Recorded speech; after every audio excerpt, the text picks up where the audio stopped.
Hello दोस्तों, आज हम डिस्कस करेंगे what is the conversion function.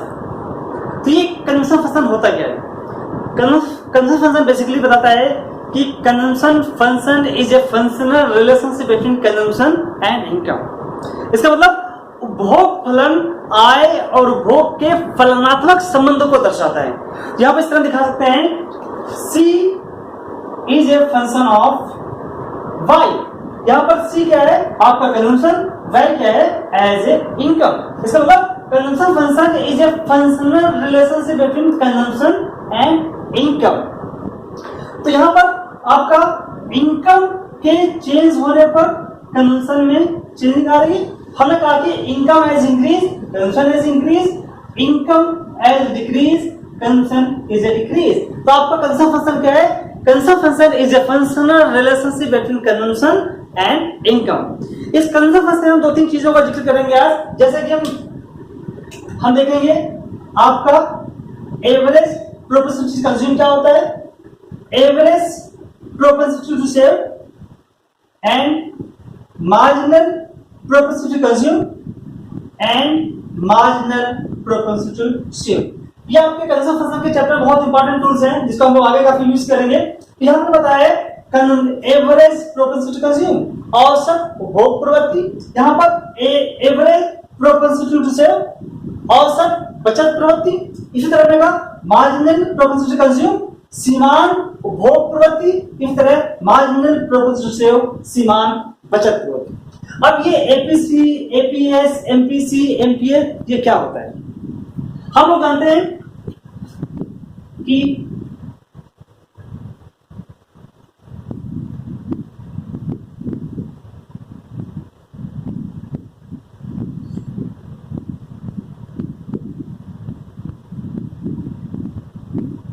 यहां पर हमने दिखाया है एज सी, वाई एंड सी। यहां पर आपका इनकम एक्स एक्सिस हम लोग इनकम लेते हैं, वाई एक्सिस में हम लोग कंजम्पशन लेते हैं। अब यहां पर देखिए, ये आपका ये सेक्शन होता है, इसको हम कहते हैं ए मींस ये आपका कहलाता है as a autonomous consumption. Autonomous consumption क्या होता है? हमने लास्ट टाइम जिक्र किया है, C equal to A plus B Y. हमने कंजम्पशन को डिवाइड किया है, ये होता है ऑटोनॉमस कंजम्पशन। यहां पर B और Y शब्द यूज कर रहे हैं। यहां पर B आपका होगा एमपीसी, इसका भी एक्सप्लेन करेंगे एमपीसी क्या होता है। सबसे पहले देखते हैं आपका एपीसी क्या होता है। तो average propensity to consume indicate करता है C upon Y। Average propensity to consume क्या इंडिकेट करता है? कंजम्पशन और इनकम के रेशो को इंडिकेट करता है। Suppose that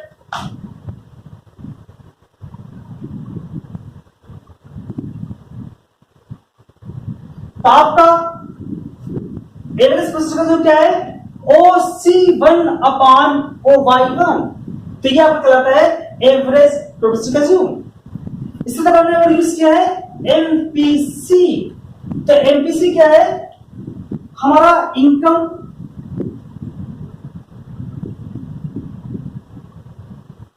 bye 2 and C2। आप जानते हैं कि जैसे जैसे इनकम में चेंज होता है आपके कंजम्पशन में परिवर्तन आता है। तो यहां पर आपका ये आपका y1 से y2 कहलाता है डेल्टा y और C1 से C2 कहलाता है डेल्टा C। इसलिए आपका जो मार्जिनल प्रोपेंसिटी टू कंज्यूम होता है इसको हम दिखाते हैं delta C upon delta Y। आपके इनकम के चेंज होने पर जो कंजम्पशन में परिवर्तन आता है इसी को हम लोग कहते हैं मार्जिनल प्रोपेंसिटी टू कंज्यूम। अब इस मार्जिनल प्रोपेंसिटी टू कंज्यूम तो बेसिकली हम लोग कहते हैं, इसी को हम लोग कहते हैं स्लोप ऑफ कंजम्पशन लाइन। ये आपका डेल्टा Y एंड ये आपका डेल्टा C। इसलिए आपका मार्जिनल प्रोपेंसिटी टू कंज्यूम क्या है? ये change in C upon change in Y। इसके तरह कहते हैं change in average propensity to consume. इसलिए जैसे जैसे इनकम में परिवर्तन होता है आपके कंजम्पशन में परिवर्तन आता है। इसलिए marginal propensity to consume income के चेंज होने पर जो कंजम्पशन में परिवर्तन आता है इसको कोई मेजरमेंट करता है। इसलिए आपको स्लोप ऑफ कंजम्पशन लाइन हम लोग कहते हैं एज ए एमपीसी। फिर इस तरह देखिए, अब इसका रिलेशनशिप क्या होता है इनकम और एपीसी और एमपीसी। इसके क्वेश्चंस एग्जाम में बहुत आते रहते हैं। आपके यूजीसी नेट में अक्सर क्वेश्चन पूछता रहता है what is the relationship between APC and MPC, APS and MPS. अब यहां देखेंगे हमारा इनकम एमपीसी में क्या रिलेशनशिप होता है। हम जानते हैं कि जैसे जैसे इनकम में वृद्धि होती है तो क्या होता है, APC as decline and MPC is decline. इसलिए इनकम के चेंज होने पर एपीसी एमपीसी दोनों गिरते हैं, लेकिन एपीसी की अपेक्षा एमपीसी ज्यादा गिरता है।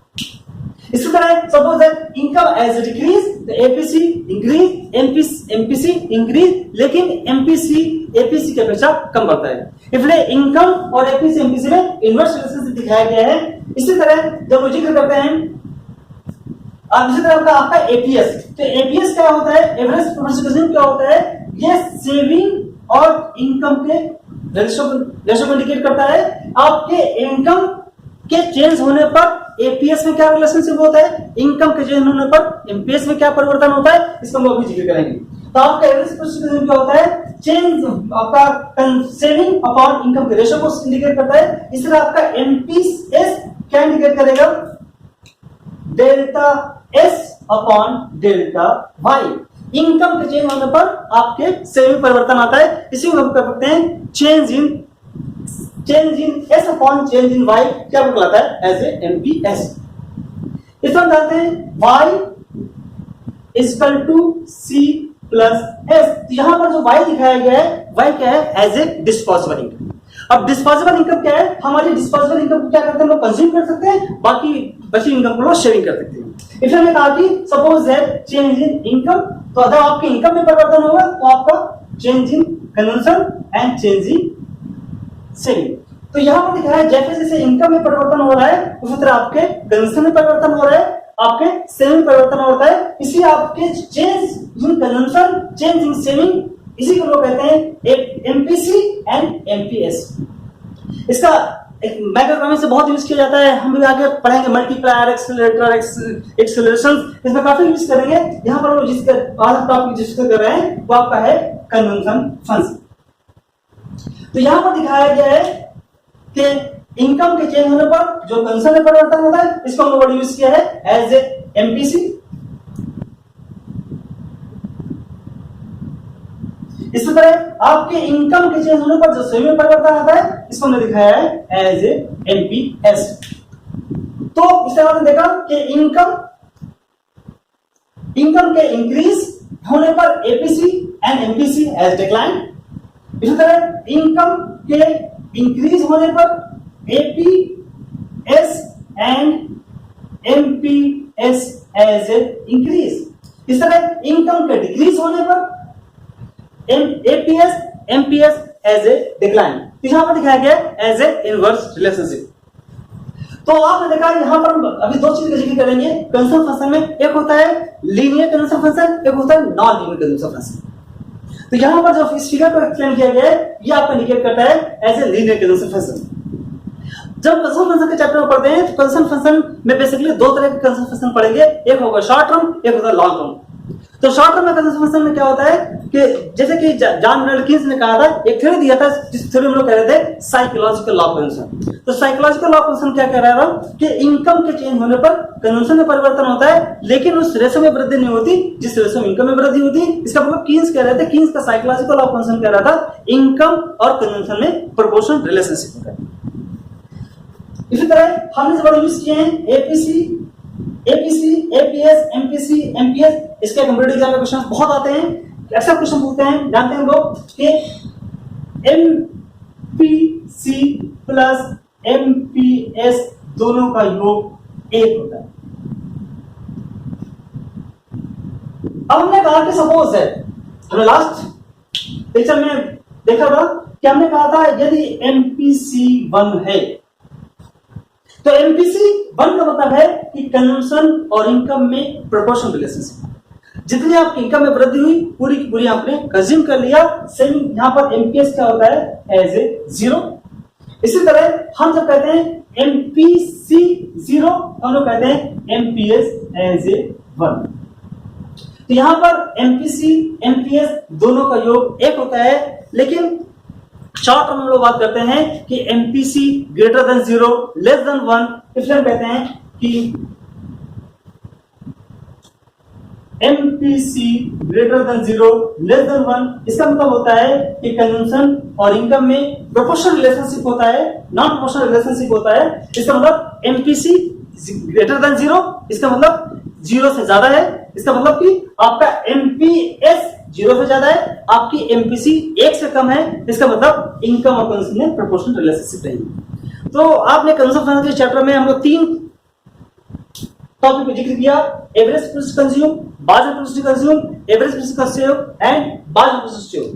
ये चैप्टर बहुत इंपॉर्टेंट है, या जो हमने डिस्कस किया है कंजम्पशन फंक्शन, इसको आगे और लेक्चर्स हम लोग देखेंगे, कैसे हम लोग देखेंगे कैसे आपकी कंजम्पशन फंक्शन की जो थ्योरी है, चाहे हम एब्सोल्यूट इनकम हाइपोथेसिस की बात करें, चाहे हम रिलेटिव इनकम हाइपोथेसिस की बात करें, चाहे लाइफ साइकिल इनकम हाइपोथेसिस की बात करें, या हम पावर इनकम हाइपोथेसिस की बात करें, वो बेसिकली जो थ्योरी है वो लॉन्ग टर्म की बात के बारे में जिक्र करेंगे। लेकिन आज हमने सिर्फ जिक्र किया है कंजम्पशन और इनकम में क्या रिलेशनशिप होता है, इसके फैक्टर को जाना है। आगे नेक्स्ट थ्योरी में हम लोग देखेंगे आपका एपीसी, एमपीसी, एपीएस, एमपीएस का इकोनॉमी में क्या योगदान होता है, क्या इसका इंपैक्ट पड़ता है मल्टीप्लायर में और भी थ्योरीज में।